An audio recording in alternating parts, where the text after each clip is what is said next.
Hello, everyone, and welcome to History with Mr. E. Today we're going to talk about President George W. Bush, H.W. Bush, George Herbert Walker Bush, and his Vice President Dan Quayle, and the problems that they faced in office after Reagan left office. George H.W. Bush was president for 4 years. Not 8, only 4 years. He followed President Reagan. He was Reagan's vice president. And he inherited a pretty decent country. We were going through an economic recession because Reagan had a little bit of trouble with the economy during his last 4 years. But Bush put a lot of good policies in place when he was in office. The first thing we're going to talk about, though, today was foreign policy.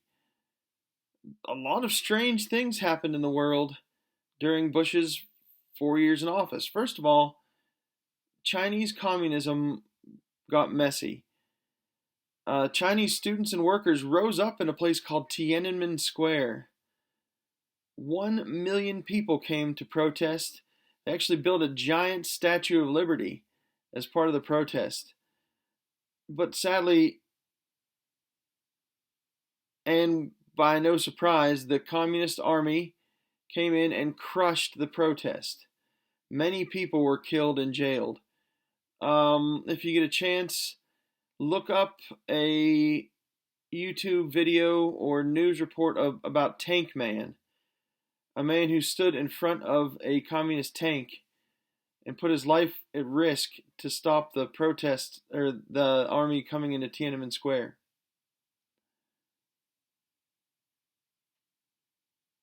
Bush had a really tough time with this.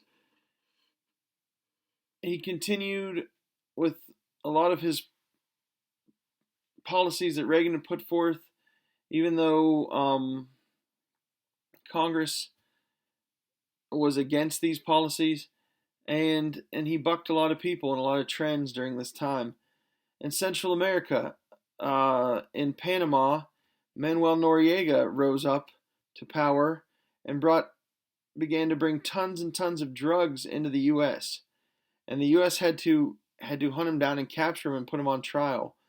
And they actually installed a whole new government in Panama as a result.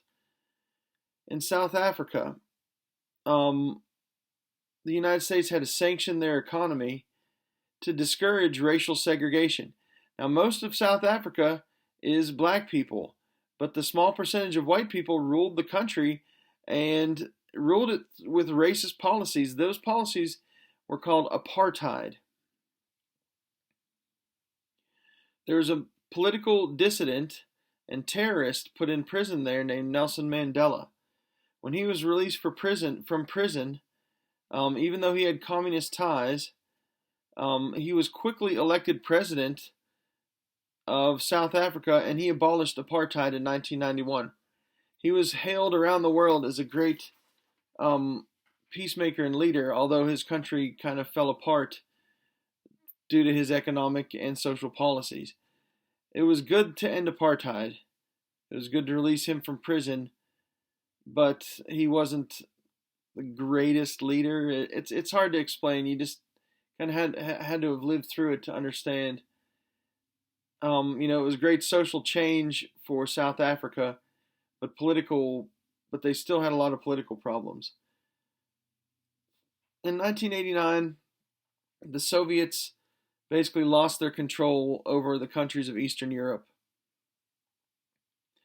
They took the Berlin Wall down in November of 1989. I have a piece of it somewhere, a little tiny vial with some rubble in it. It could have been from somebody's driveway for all I know, but I bought it at the Hills department store when I was in 4th or 5th grade, thinking that it was probably the coolest thing on earth. But East Germany and West Germany were reunited in October of 1990. And that's such a great thing because there had been people since the Berlin Wall went up that hadn't been able to see their relatives. These people in East Berlin were living under communist oppression. And I even watched a movie about it, about how difficult it was for people to reintegrate into German capitalist society once they were free of that communism. A very strange time. George H.W. Bush also worked hard to reduce um, weapons around the world. He had the Strategic Arms Reduction Treaty, also known as the START Treaty, to push for weapon reduction, especially nuclear weapons, around the world. In May of 1990, Gorbachev went out of office in Russia. He was the reformer that brought communism down, and Boris Yeltsin became president of the Russian Republic. He was another major reformer. He left the Communist Party, and even though the communists tried a coup, which means a government takeover, that coup failed. 11 republics banded together to form the the Commonwealth of Independent States, and all of a sudden the Soviet Union was done. They'd lost Eastern Europe, the Soviet Union fell, and now they began to install capitalist governments in Russia. The great evil of the world that we had fought the entire Cold War against was gone, and we decided to make new enemies like China and North Korea the premier problems for American politics. And then, of course, there was the Persian Gulf War in August of 1990. And I remember this very vividly, even though I was only in 5th grade. A man named Saddam Hussein, the dictator of Iraq, invaded the small country of Kuwait to take its oil. This is all in the Middle East, in that Arabian Peninsula. Invaded Kuwait to take its oil because he wanted to subjugate the entire Gulf there where most of the oil of the world comes from. Europe and Japan, of course, felt very threatened over their oil supply. America has the Trans-Alaskan Pipeline where we can get oil as a backup, but we still buy a lot of oil from the Arabs. Arab nations felt their freedom threatened, obviously. Saddam Hussein was a madman and a brutal dictator. And they found out that he was developing an atomic bomb. Bush needed to act. As the leader of the free world, America, we needed to act to stop this madman from progressing any further. And act we did. We started a whole war called Operation Desert Storm. This was not really a war, but a UN action, but we did send 500,000 troops from the United States to liberate Kuwait, and our goal was to liberate Kuwait by 1991. For hours and days at a time, we bombed Iraqi troop positions, a constant artillery barrage over Iraqi troop positions. I remember watching on TV. You couldn't really hear it so well, but you could just see rockets flying through the air at night as they bombed these positions. Of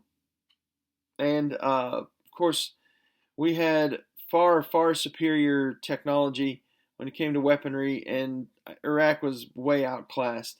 They had Scud missiles, and we had, Patriot missiles, guided smart missiles that could hit anything, bunker busters that could break through concrete, smart bombs, cruise missiles. These were all stuff that were developed during Reagan's era. These are the things that the Russians couldn't keep up with that helped end the Cold War. We were led by General Colin Powell, who was going to run for president, but he decided not to a few years later. He was the officer in command of the U.S. forces. Congress followed anything that he told them to do. They followed his counsel and did well to do so because it was a short and positive war. General Norman Schwarzkopf led the soldiers into combat. On February 24th of 1991, The Americans, the British, the French, the Saudis, the Egyptians performed a coordinated invasion of Iraq, and the Iraqi army fell to pieces under the infantry and artillery of these much superior forces. Norman Schwarzkopf proved himself to be a brilliant battlefield tactician, and we quickly and easily liberated Kuwait. Saddam Hussein retreated to Baghdad, and Bush did not pursue him. It was our shortest war ever at 2.5 months. We probably should have pursued Hussein and ended him once and for all, because we ended up fighting him again several years later during the War on Terror that we're basically still embroiled in at this point in our lives, which has gone on for 19 years.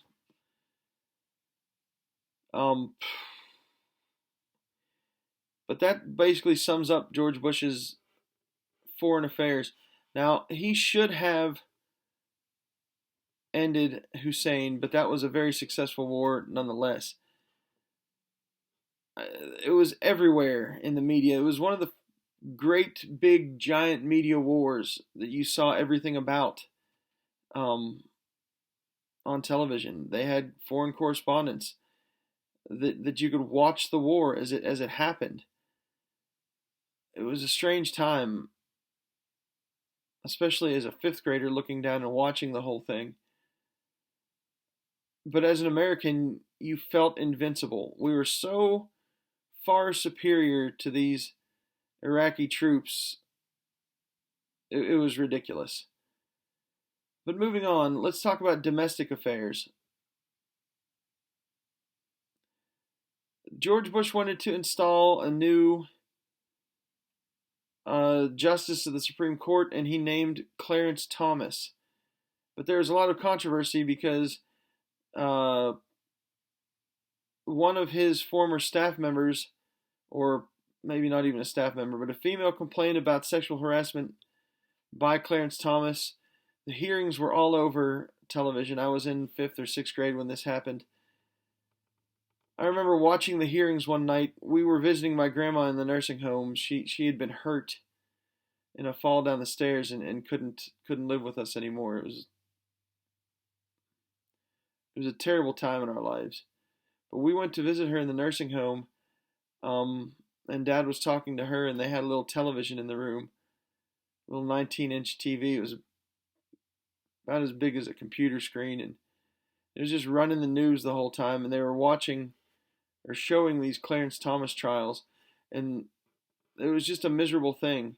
I kept thinking to myself, who wants anything to do with any of this? What's the point of all of this misery? But Clarence Thomas was eventually either cleared of those accusations, or they were brushed under the rug, and he was installed in the Supreme Court. One of the big problems during this time was the national debt was growing because we were having an economic recession. It grew from 3 trillion in 89 to 4 trillion by 92. Bush even cut the defense budget, which we were fighting in a war, so that was a pretty wild thing. There's a lot of scandals in savings and loans that cost the taxpayers $500 billion. Because of these scandals, a lot of savings and loans were going to be closed, and the FDIC, a federal money branch of the government, had to bail out all of these